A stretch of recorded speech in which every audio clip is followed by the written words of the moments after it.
this song is called Alice's Restaurant. It's about Alice and the restaurant. But Alice's Restaurant is not the name of the restaurant, that's just the name of the song. And that's why I call the song Alice's Restaurant.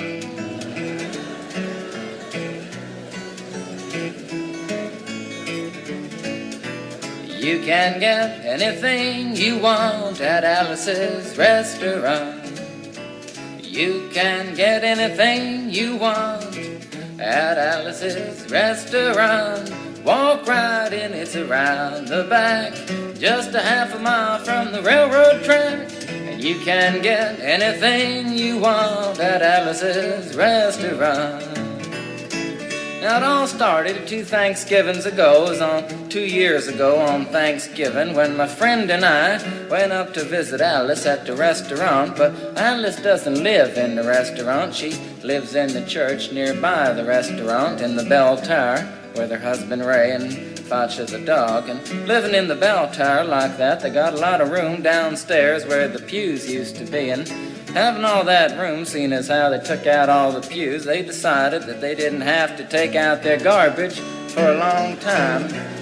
We got up there, we found all the garbage in there, and we decided it'd be a friendly gesture for us to take the garbage down to the city dump. So we took the half a ton of garbage, put it in the back of a red VW microbus, took shovels and rakes and implements of destruction, and headed on toward the city dump.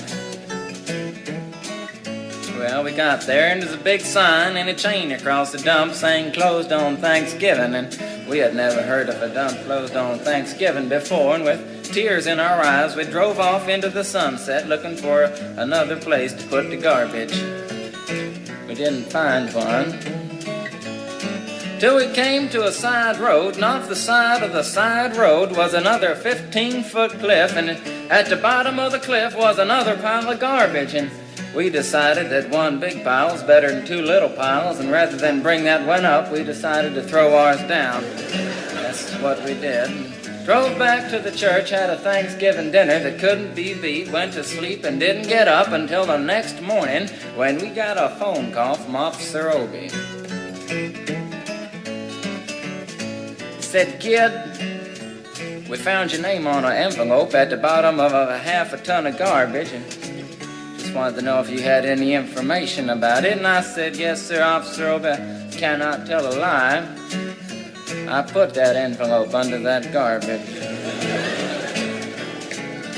After speaking to Obie for about 45 minutes on the telephone, we finally arrived at the truth of the matter and said that we had to go down and pick up the garbage and also had to go down and speak to him at the police officer station. So we got in the red VW microbus with the shovels and rakes and implements of destruction, headed on toward the police officer station. Now, friends, there was only 1 or 2 things that Obie could have done at the police station, and the first was that he could have given us a medal for being so brave and honest on the telephone, which wasn't very likely and we didn't expect it. Another thing was that he could have bawled us out and told us never to be seen driving garbage around the vicinity again, which is what we expected. But when we got to the police officer station, there was a third possibility that we hadn't even counted upon, and we was both immediately arrested, handcuffed. And I said, "Obie, I don't think I can pick up the garbage with these handcuffs on." He said, "Shut up, kid. Get in the back of the patrol car," and that's what we did. Sat in the back of the patrol car and drove to the, quote, scene of the crime, unquote. I want to tell you about the town of Stockbridge, Massachusetts, where this happened. Here they got 3 stop signs, 2 police officers and 1 police car. But when we got to the scene of the crime, there was 5 police officers and 3 police cars, being the biggest crime of the last 50 years, and everybody wanted to get in the newspaper story about it. And they was using up all kinds of cop equipment that they had hanging around the police officer station. They was taking plaster, tire track, footprints, dog-smelling prints, and they took 27 8x10 color glossy photographs with circles and arrows and a paragraph on the back of each one explaining what each one was to be used as evidence against us. Took pictures of the approach, the getaway, the northwest corner, the southwest corner, and that's not to mention the aerial photography. After the ordeal, we went back to the jail. Obie said he was going to put us in the cell. Said, kid, I'm going to put you in the cell. I want your wallet and your belt. And I said, Obie, I can understand you want my wallet so I don't have any money to spend in the cell, but what do you want my belt for? And it said, kid, we don't want any hangings. I said, Obie, did you think I was going to hang myself for littering? Obie said he was making sure, and friends Obie was, because he took out the toilet seat so I couldn't hit myself over the head and drown. And he took out the toilet paper so I couldn't bend the bars, roll the toilet paper out the window, slide down the roll and have an escape. Obie was making sure, and it was about 4 or 5 hours later that Alice, remember Alice? It's a song about Alice. Alice came by and with a few nasty words to Obie on the side, bailed us out of jail. We went back to the church, had another Thanksgiving dinner that couldn't be beat, and didn't get up until the next morning when we all had to go to court. We walked in, sat down. Obie came in with a 27 8x10 colored glossy pictures with the circles and arrows and a paragraph on the back each one. Sat down. Man came in, said, all rise. We all stood up, and Obie stood up with the 27 8x10 colored glossy pictures, and the judge walked in, sat down with the seeing-eyed dog, and he sat down. We sat down. Obie looked at the seeing-eyed dog. Then the 27 8x10 colored glossy pictures with the circles and arrows and a paragraph on the back of each one, and looked at the seeing-eyed dog. And then the 27 8x10 colored glossy pictures with the circles and arrows and a paragraph on the back of each one, and began to cry, because Obie came to the realization that it was a typical case of American blind justice, and there wasn't nothing he could do about it. And the judge wasn't going to look at the 27 8x10 colored glossy pictures with the circles and arrows and a paragraph on the back of each one, explaining what each one was to be used as evidence against us. And we was fined $50 and had to pick up the garbage in the snow, but that's not what I came to tell you about. Came to talk about the draft. We got a building down New York City. It's called Whitehall Street, where you walk in and you get injected, inspected, detected, infected, neglected, and selected. I went down to get my physical examination one day, and I walked in, I sat down, got good and drunk the night before, so I looked and felt my best when I went in that morning. Because I wanted to look like the all-American kid from New York City. I mean, I wanted to feel like I wanted to be the all-American kid from New York, and I walked in, sat down, I was hung down, brung down, hung up, and all kinds of mean, nasty, ugly things. And I walked in, I sat down, they gave me a piece of paper, said, kid, see the psychiatrist, room 604. And I went up there, I said, shrink, I want to kill. And I want to kill. I want to see blood and gore and guts and veins in my teeth. Eat dead, burnt bodies. I mean, kill. And I started jumping up and down, yelling, kill. And it started jumping up and down with me, and we was both jumping up and down, yelling, kill. And the sergeant came over, pinned a little on me, set me down the hall, said, you're our boy. And didn't feel too good about it.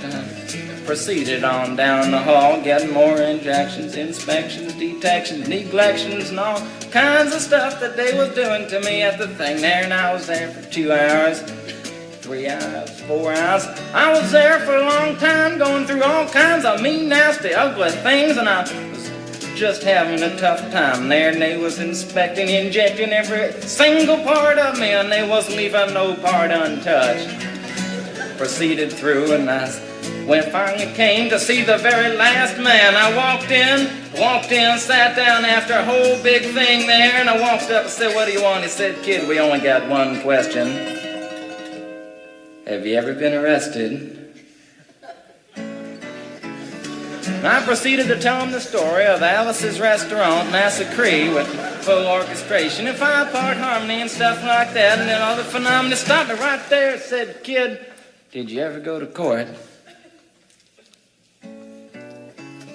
I proceeded to tell him the story of the 27 8x10 colored glossy pictures with the circles and arrows and a paragraph on the back of each one. And stopped me right there and said, "Kid, I want you to go over and sit down on that bench that says Group W. Now, kid."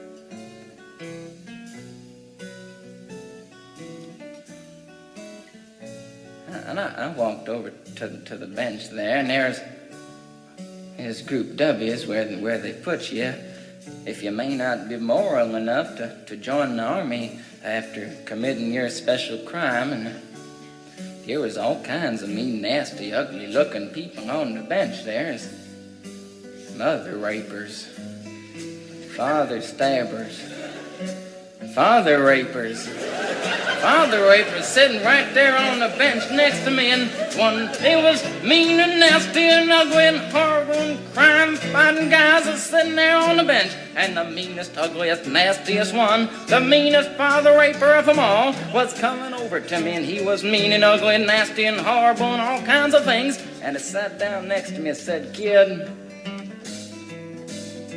what'd you get?" I said, "I didn't get nothing. I had to pay $50 and pick up the garbage." He said, "What were you arrested for, kid?" And I said, "Littering."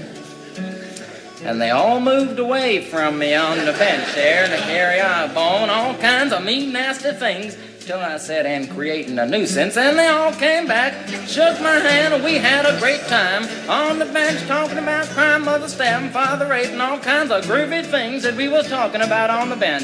And everything was fine. We were smoking cigarettes and all kinds of things until the sergeant came over,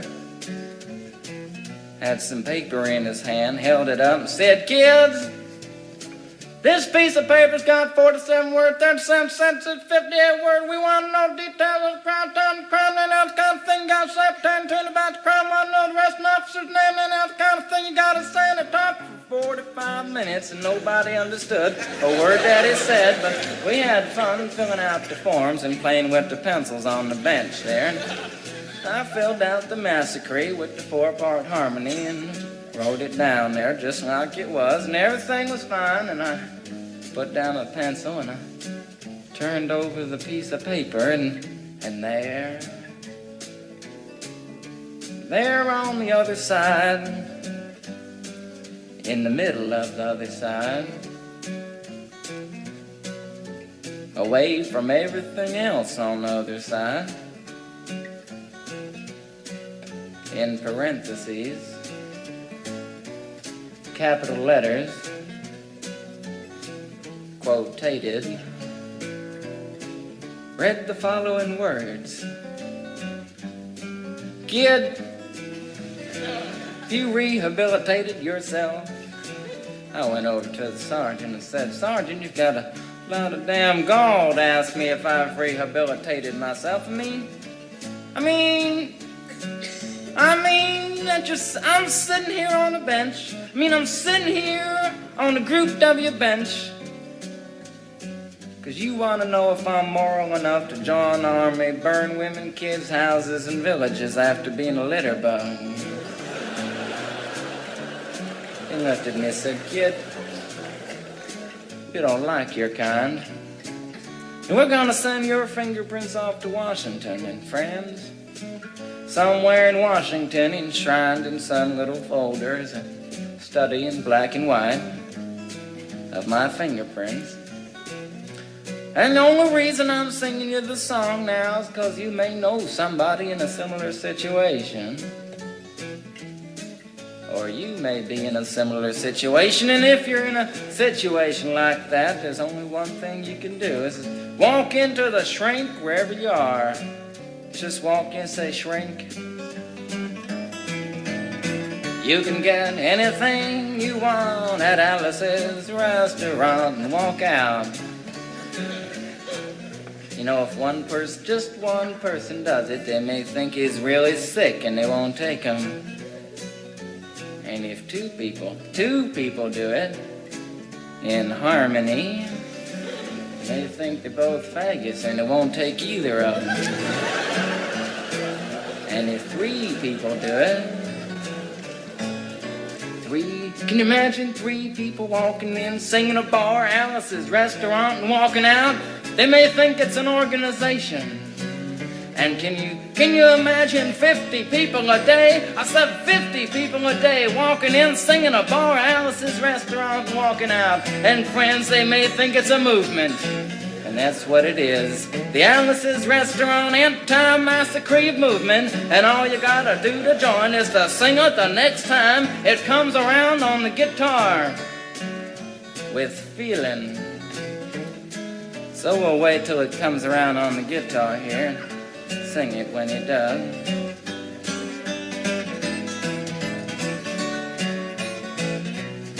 Here it comes. You can get anything you want at Alice's Restaurant.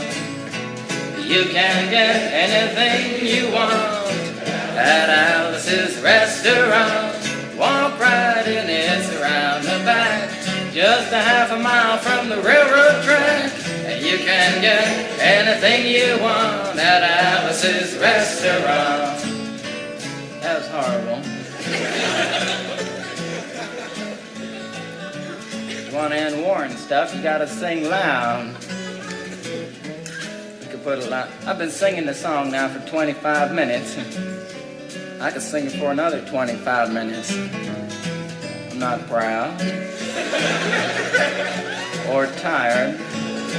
So we'll wait till it comes around again, and this time with 4-part harmony and feeling.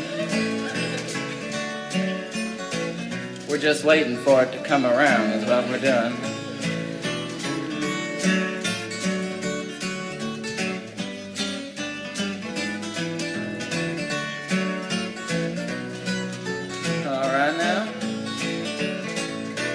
You can get anything you want at Alice's Restaurant. Excepting Alice, you can get anything you want at Alice's Restaurant. So walk right in, it's around the back, just a half a mile from the railroad track. And you can get anything you want at Alice's Restaurant. Da da da da da da da. At Alice's Restaurant.